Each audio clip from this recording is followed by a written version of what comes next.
تیسرا سبق برسات آج ہم پڑھیں گے، جس کے لکھنے والے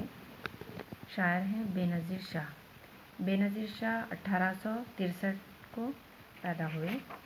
انہوں نے بہت اچھی نظم لکھی ہے جس کا عنوان ہے برسات۔ لکھتے ہیں: جو سوکھی زمیں پر ترشا ہوا، نکلتی ہے بو سوندھی سوندھی سی کیا، گرجتے ہیں بادل چمکتی ہے برق، ہوا صحن کا صحن پانی میں غرق، ٹپکتی ہے بنگلے کی وہ اولتی،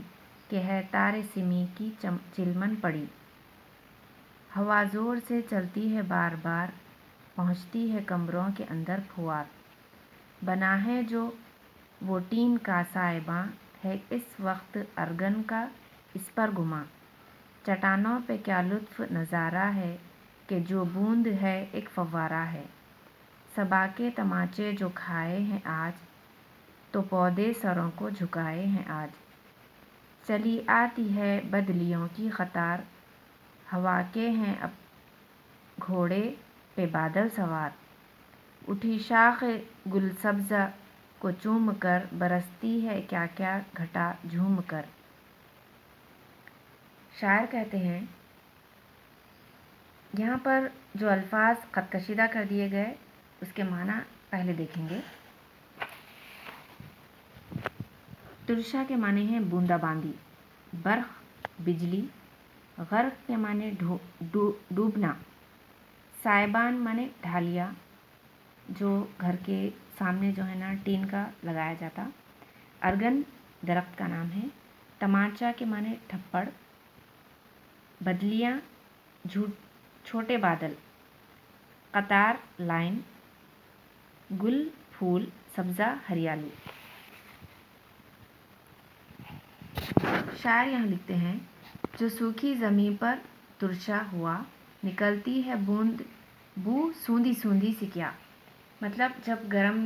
گرمیوں کا موسم ختم ہو جاتا ہے اور زمین سوکھ کر ایک دم سخت ہو جاتی ہے، تو جب پہلی بارش ہوتی ہے تو ایسا لگتا ہے کہ اس سوکھی ہوئی زمین پر بوندے باندی کی وجہ سے ایک خوشبو سی آنے لگتی ہے، اور ترشا جب ہوتا ہے یعنی بوندا باندی جب ہونے لگتی ہے تو زمین کے اندر سے جو خوشبو آتی ہے وہ سب کو بہت ہی اچھی لگتی ہے۔ گرجتے ہیں بادل چمکتی ہے برق، تو سب سے پہلے کیا ہوتے ہیں؟ بادل چمکتے اور برق مانے بجلی چمکنے لگتی، اس کے بعد بارش ہونا شروع ہوتی، تو وہ سما تمام بڑے لوگوں کو اور چھوٹے لوگوں کو اپنی طرف متوجہ کرتا ہے۔ ہوا صحن کا صحن پانی میں غرق، اور منٹوں میں ہی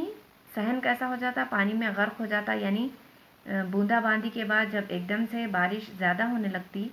تو ہمارا صحن یعنی ہمارا آنگن جو ہوتا وہ پانی میں ایک غرق ہونے لگتا، یعنی زیادہ پانی کی وجہ سے پانی میں ڈوبنے لگتا۔ ٹپکتی ہے بنگلے کی وہ اولتی، اولتی کہتے ہیں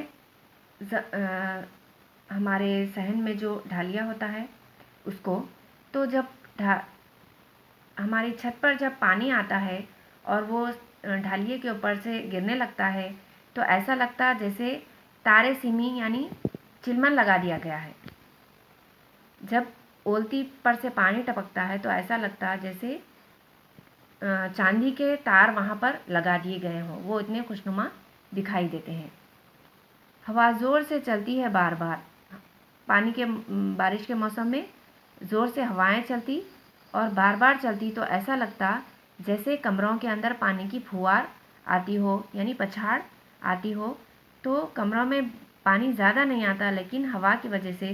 تھوڑی سی بوندیں جب اندر آتی ہیں تو ایسا لگتا جیسے ہم پر کوئی پانی کی پھوار ڈال رہا ہو، وہ سما بہت خوبصورت دکھائی دیتا۔